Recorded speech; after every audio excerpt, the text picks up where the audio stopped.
they've told the people in advance the things to say and not to say. Hello, my name is Pej. I'm an interventionist. I help people with drug addiction, alcoholism, and mental health. Today's topic is going to be why intervention?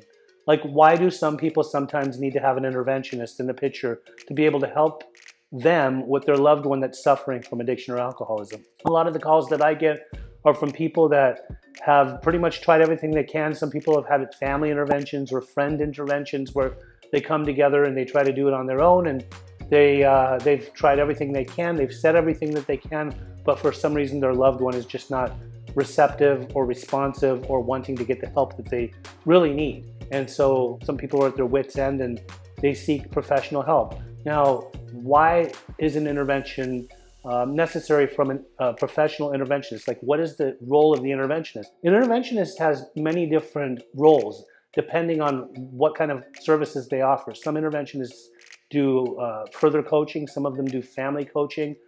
These are essential and very necessary a lot of times to be able to not just come in and do an intervention on somebody and help them get the help that they need, but to do follow-up, to sometimes do transports, to coach the families during the time that before the intervention, obviously in a pre-intervention, but also during the time that the person actually goes and gets help. For example, if they're in treatment, a lot of times the family on the outside is very happy that their loved one is getting the help that they need, but they don't know what's going to happen next. They're not really educated in that sense, and they're not really working on themselves.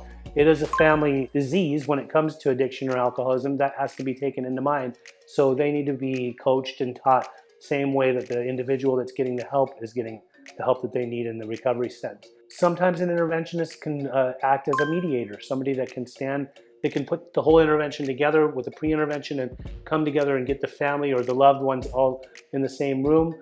Depending on what kind of model of intervention that's being used, there are various models of intervention, but they're also there to basically make sure that they've told the people in advance the things to say and not to say, and to keep some things minimal and also maximize some conversations and always come with love. I believe that interventions work the best when there's love implemented within the intervention, and it's, not hard to get family members who are already all loving to express that love, but definitely, to be able to listen to everybody say what they need to say in their piece, and then afterwards the interventionist can pretty much introduce the idea to the individual that it's time to get help, that their life's not working with them. A good interventionist will sometimes, know how to talk to somebody much differently than a family member because they are a third party or an outside source. So the reason that it's necessary for people to have an interventionist often help them is because they may not be able to do it on their own, and if they can't, then it's always good to seek professional help. If you have a loved one that's suffering with opiate addiction, with alcoholism, with mental health, with stimulants, anything like that, and you just don't know what to do for them anymore, please do not hesitate to get a hold of me. My number is 310-596-9356. If I can help you in any way, shape, or form, I will.